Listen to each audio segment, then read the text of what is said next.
देखो, ये जो कैलकुलेशन है ना, एक सिंपल कैलकुलेशन है, ज़्यादा इसमें आपको बहुत ज़्यादा दिमाग लगाना नहीं पड़ेगा, समझें। और ये कैलकुलेशन समझ भी लेना, ये कैलकुलेशन हम लोग दो तरीके से करेंगे। पहले अभी पहला वाला देखेंगे, उसके बाद फिर दूसरा वाला भी देखेंगे, ठीक है। और एग्जाम में एक क्वेश्चन इससे जनरली देने का चांसेस बना रहता है। ये हम लोगों का क्वेश्चन किससे रिलेटेड है? Weighted average cost of capital. अभी क्वेश्चन में मान लो थोड़ा सा नाम बदला, तो उसमें भी ऐसा होता है कभी कभी, क्या कुछ स्टूडेंट्स थोड़ा सा नाम बदलने से भी कंफ्यूज हो जाते हैं। इजी पार्ट है और बहुत ज़्यादा ये कंफ्यूजन क्रिएटिंग भी नहीं है, थोड़ा सा नाम बदलने से घबराओगे नहीं। नाम क्या चीज़ दिया हुआ है इसका? Weighted average cost of capital. Weighted average cost of capital को हम लोग टोटल कॉस्ट ऑफ कैपिटल भी बोलते हैं। Total cost of capital, weighted average cost of capital, overall cost of capital या कंपोजिट कॉस्ट ऑफ कैपिटल, ये चारों का मतलब सेम होता है। इसमें निकालते हैं हम लोग क्या है? जब ये चैप्टर स्टार्ट हुआ था कॉस्ट ऑफ कैपिटल वाला, तो आपको बताया गया था कि एक कंपनी के पास 5 तरीके का इन्वेस्टमेंट आ सकता है। पहला, डिवेंचर से पैसा ला सकता है कंपनी। दूसरा, लोन से ला सकता है पैसा। तीसरा, इक्विटी शेयर, जानते ही हम लोग। चौथा, प्रेफरेंस शेयर। और पांचवा, रिटेन अर्निंग्स, उसको हम लोग रिजर्व एंड सरप्लस भी बोलते हैं। समझ रहे हैं? अब ये पांचों का अलग अलग कैलकुलेशन होता है। कॉस्ट ऑफ इक्विटी हम लोग निकालते हैं पहले, cost of preference share, cost of debenture, cost of loan और कॉस्ट ऑफ रिटेन अर्निंग। ये पांचों निकालने के बाद जब इनका सम अप किया जाता है, तो वो हमारा हो जाता है टोटल कॉस्ट ऑफ कैपिटल, या weighted average cost of capital, या ओवरऑल कॉस्ट ऑफ कैपिटल, या कंपोजिट कॉस्ट ऑफ कैपिटल। ठीक है। अब ये निकालने के लिए क्या आपको बताया गया कि कॉस्ट सबका पता होना चाहिए। सम्स में अगर कॉस्ट और वेट दे दिया तो सम्स मेरे लिए बहुत इजी हो जाएगा, समझे। और अगर मान लीजिए ये चीज नहीं दी हुई है, तो पहले हमको पुराना वाला फॉर्मूला अप्लाई करके एक एक चीज फाइंड आउट करना पड़ेगा, और वो फाइंड आउट करने के बाद सबको सम अप करके हमको टोटल कॉस्ट ऑफ कैपिटल निकालना पड़ेगा। समझ रहे हैं मेरी बात? अब इस सम्स में क्या किया था, मोस्टली चीज दे दिया है, तो दे दिया तो हम लोग क्या किए, एक फॉर्मेट, एक टेबल टाइप बनाकर वो चीज इजीली निकाल ली। आपको बोला क्या गया, समझिएगा। फॉर्मूला क्या है, एक बार यहाँ पे फॉर्मूला लिखते हैं। हम लोग टोटल कॉस्ट ऑफ कैपिटल को ना केओ बोलते हैं, समझे। देखिएगा, एक सिंपल सा फॉर्मूला, इसमें हम लोग समेशन लेते हैं। किसका? कॉस्ट ऑफ इक्विटी का, उसको के ही बोलते हैं। और वेट भी इसका कंसिडर करते हैं, डब्ल्यू ई। वेट क्या होता है, आपको एक लाइन लिख के दिखा दें। वेट अगर किसी का निकालना हो, तो वेट का सिंपल मीनिंग होता है कि पूरे बिजनेस के फाइनेंस में, मतलब जितना पैसा बिजनेस में लगा है, उसमें वो पार्टिकुलर सिक्योरिटी का कितना पैसा लगा है। पार्टिकुलर सिक्योरिटी मतलब जैसे कि मान लो तुम्हारे बिजनेस में टोटल 100 रुपया लगा, ठीक है, और इसमें इक्विटी शेयर 20 रुपया है, तो हम लोग बोलेंगे कि 20 रुपया हमारा इक्विटी शेयर है, कितने फाइनेंस के लिए, 100 के लिए, मतलब 0.2 हम लोगों का वेट है, किसका, इक्विटी का।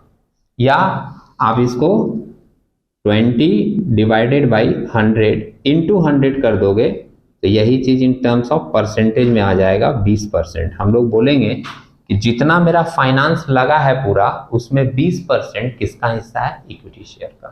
समझ रहे हैं? इसको हम लोग बोलते हैं वेट। निकालने का सिंपल तरीका, इसी को आप एक फॉर्मूला के सेंस में अगर सजाना चाहें, तो W से इसको हम लोग रिप्रेजेंट करते हैं। क्या हम लोग बोलेंगे, इन्वेस्टमेंट इन पार्टिकुलर सिक्योरिटी। मतलब अगर वेट आपको निकालना है, तो वेट निकालने के लिए हम लोग क्या तरीका लेंगे, इन्वेस्टमेंट इन पार्टिकुलर सिक्योरिटीज, मतलब जिसका आपको निकालना है, इक्विटी का या प्रेफरेंस का या रिटेन अर्निंग का या डिवेंचर का, जिसका भी, उसका इन्वेस्टमेंट लीजिए। Investment in particular security divided by, आपको क्या कर देना है, टोटल फाइनेंस। इससे आपको मिल जाएगा किसी भी सिक्योरिटी का कितना वेट आपके फाइनेंस में है। ठीक है। अब हम लोग देख लेते हैं ओवरऑल कॉस्ट ऑफ कैपिटल निकालने का क्या तरीका है।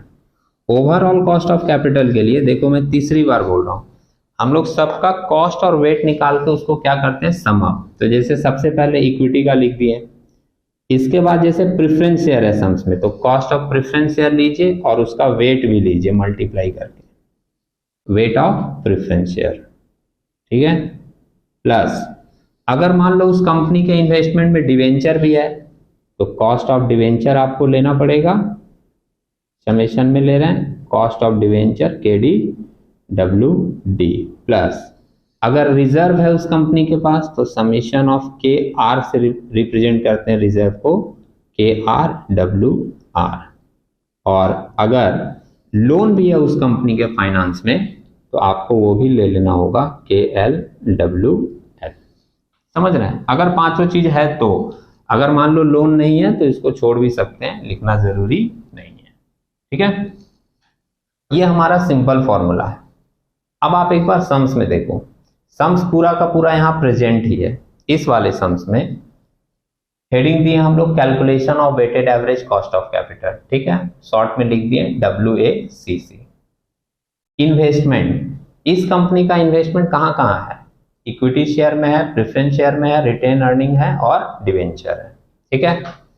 अमाउंट आप लोगों ने ही बताया है, इक्विटी शेयर में कितना अमाउंट है, 60,000, प्रेफरेंस शेयर में इसका पैसा कितना लगा है, 40,000, रिटेन अर्निंग में 20,000 और डिवेंचर में 40,000, टोटल फाइनेंस कितना हो गया, 1,60,000, ठीक है।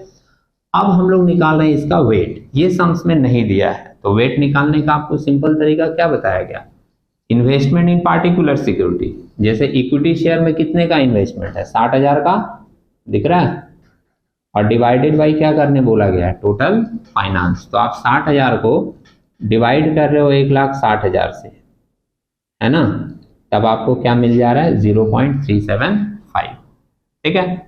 ये इन टर्म्स ऑफ 1 रुपया आया है, अगर आप इसको इंटू 100 कर दोगे तो ये परसेंटेज में भी आ जाएगा, कोई प्रॉब्लम नहीं है। 40,000 को फिर डिवाइड कर दो टोटल फाइनेंस से, तो यहाँ पर आप लिखोगे 40,000 डिवाइडेड बाई 1,60,000, तो आपको क्या मिल जा रहा है, ये मिला था आपको 0.25, है ना। 20,000 इन्वेस्टमेंट इन पार्टिकुलर सिक्योरिटीज, मतलब रिटेन अर्निंग में कितने का इन्वेस्टमेंट है, 20,000 डिवाइडेड बाई 1,60,000, तो अपने को मिला था 0.125, और फिर ये डिवेंचर में कितने का इन्वेस्टमेंट है, 40,000 डिवाइडेड बाई 1,60,000, तो अपने को इसका वेट मिल गया था कितना, 0.25, देखा। तो वेट तो सबका निकल गया हमारा, वेट ऑफ इक्विटी भी निकल गया, वेट ऑफ प्रेफरेंस शेयर भी निकल गया, वेट ऑफ डिवेंचर भी निकल गया, और वेट ऑफ रिटेन अर्निंग भी निकला। और ये जो कॉस्ट है, ये कॉस्ट तो सम्स में ही दिया है, कॉस्ट सम्स में सबका दिया है, इक्विटी शेयर का कितना, 15%, 12% प्रेफरेंस शेयर का, रिटेन अर्निंग का 15%, और डिवेंचर का, इसके बारे में एक लाइन सुन लीजिएगा ध्यान से, डिवेंचर के बारे में वो लिखा था कि कॉस्ट ऑफ डिवेंचर KD 6% है आफ्टर टैक्स। तो वो जो आफ्टर टैक्स लिखा है ना, वो करेक्ट वर्ड है, वो फाइनल फिगर दिया है, क्योंकि हम लोग जब KD लेते हैं ना कभी भी, तो वो टैक्स माइनस करके ही लेते हैं। आपको KD का वो फॉर्मूला याद दिलाएं, KD निकालने का जो सिंपल फॉर्मूला था, I with in bracket 1 - T। तो 1 - T क्या रिप्रेजेंट करता है कि डिवेंचर हमारा एक टैक्स डिडक्टिबल आइटम है, उसका कॉस्ट जब भी लिया जाएगा आफ्टर टैक्स ही लिया जाएगा। तो हमारे सम्स में तो डायरेक्ट दे दिया आफ्टर टैक्स, तो हम लोग डायरेक्ट उसको क्या किए, पुट कर दिए, समझ रहे हैं। अगर वो ये बोलकर देता ना कि बिफोर टैक्स, तब हम लोगों को क्या करना पड़ता, आफ्टर टैक्स उसको निकालना पड़ता और उसके बाद यहाँ पर लेना पड़ता, ठीक है। आपके पास अगर बेसिक कॉन्सेप्ट क्लियर है ना किसी भी चीज का, तो आपको ज्यादा प्रॉब्लम नहीं होगी छोटी छोटी बातों पर।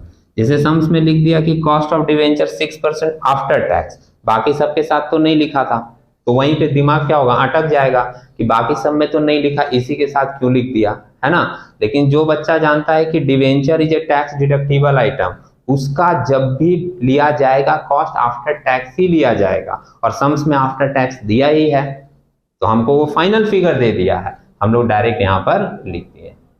अगर वो बिफोर टैक्स देता तब हम लोग सोचते कि डिवेंचर तो टैक्स डिडक्टिबल आइटम होता है, ये बिफोर टैक्स दिया है तो हमको इसमें टैक्स एडजस्ट करके तब लेना होगा।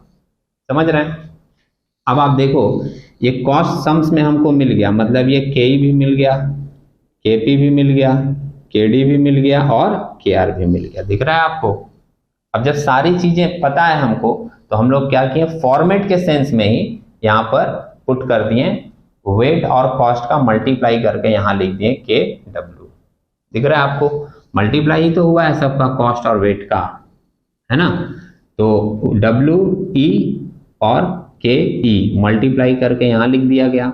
0.25 प्रेफरेंस शेयर का वेट है और 12 का मल्टीप्लाई करके यहाँ लिख दिए, रिटेन अर्निंग का मल्टीप्लाई करके यहाँ लिख दिए और डिवेंचर का मल्टीप्लाई करके यहाँ लिख दिए, सबका समीशन कर दिए। ये कैसे आ गया? जोड़कर 12। तो यही हमारा हो गया weighted average cost of capital. अब हम लोग यहाँ डायरेक्ट लिख सकते हैं कि weighted average cost of capital हमारा कितना आ गया? 12%। Therefore weighted average cost of capital 12%। Clear है? अगर मान लीजिए सम्स में, जैसे ये तो हो गया कि सम्स में ज्यादातर चीजें दी हुई थी तो हम लोग सिंपली इसको पुट कर दिए। अगर सम्स में ये कॉस्ट नहीं दिया होता तो हम लोगों को क्या करना पड़ता? सबका वेट तो निकालना ही पड़ता। वेट निकालने का सिंपल तरीका आप देख लिए हो, वेट तो निकालना ही पड़ता। फिर ये जो कॉस्ट सम्स में चारों का नहीं देता तो जो हम लोग एक एक करके सीखे हैं, केपी, केई, केआर, केडी करके, वो एक एक फॉर्मूला अप्लाई करके हम लोगों को पहले कॉस्ट निकालना पड़ता। वो निकाल कर फिर आप इस फॉर्मेट में लगाकर आप कैलकुलेट करके निकाल दीजिए, और या फिर आप इसी चीज को ये फॉर्मूला लिखकर भी कैलकुलेशन नीचे पुट करके भी निकालकर अपना weighted average cost of capital निकाल सकते हैं। ठीक है? तो एक सम्स हमने आपको ऐसे फॉर्मेट में दिखा दिया। अभी हम लोग एक सम्स देखेंगे जिसमें हम लोग एक कैलकुलेशन में पुट करके देखेंगे, और उस सम्स में हम लोग ये भी देखेंगे कि अगर इंफॉर्मेशन में पूरी चीज नहीं दी है, कॉस्ट नहीं दिया है, तो वो पहले कैसे निकलेगा, पहले वो निकालेंगे, उसके बाद हम लोग कैलकुलेशन में पुट करके उसको देखेंगे। ठीक है? अच्छा, एक और लास्ट बात बता दें, उसके बाद आप लोग नोट कर लेना अगर बचा हो तो। एक लास्ट बात ध्यान रखिएगा, जब हम लोग मल्टीप्लिकेशन करते हैं ना, तो ये कैलकुलेशन रिलेटेड बात है, वो ध्यान रखिएगा। इसको परसेंटेज के साइन में नहीं लेना। परसेंटेज के साइन में मतलब जैसे ये 15% दिया है, दिखा, तो आप यहाँ पर 15% नहीं लिखना, सिर्फ 15 लिखना, क्योंकि दो दो चीज परसेंटेज के साइन में रहेगा तो उसका मल्टीप्लिकेशन नहीं होगा। ये भी परसेंटेज के साइन में, ये भी परसेंटेज के साइन में, तो मल्टीप्लिकेशन नहीं होगा, रॉन्ग कैलकुलेशन हो जाएगा। इसलिए ध्यान रखिएगा कि इसको आप पॉइंट के फॉर्म में लिए हो तो जो दूसरा वाला फिगर रहेगा उसको परसेंटेज के साइन में मत रख दीजिएगा ऐसे करके। वो 15% लिखा है तो आप सिंपली क्या लिखिएगा? 15। ठीक है? नहीं तो आपका कैलकुलेशन रॉन्ग हो जाएगा। और ये पूरा का पूरा चैप्टर जो है ना कैलकुलेशन बेस्ड है। बहुत सारे स्टूडेंट्स क्या फॉर्मूला वगैरह सही लगा देते हैं, लेकिन कैलकुलेशन करने के समय में मिस्टेक कर देते हैं, तो भी उनका आंसर गलत आ जाता है। ठीक है? तो अभी जो चीज बीच का छूटा हुआ है उसको एक बार नोट कर लीजिए, उसके बाद हम लोग देखते हैं कि इस फॉर्मेट में कैलकुलेशन करके हमारा सम्स कैसे बनेगा। ठीक है? ओके, नोट कर लो।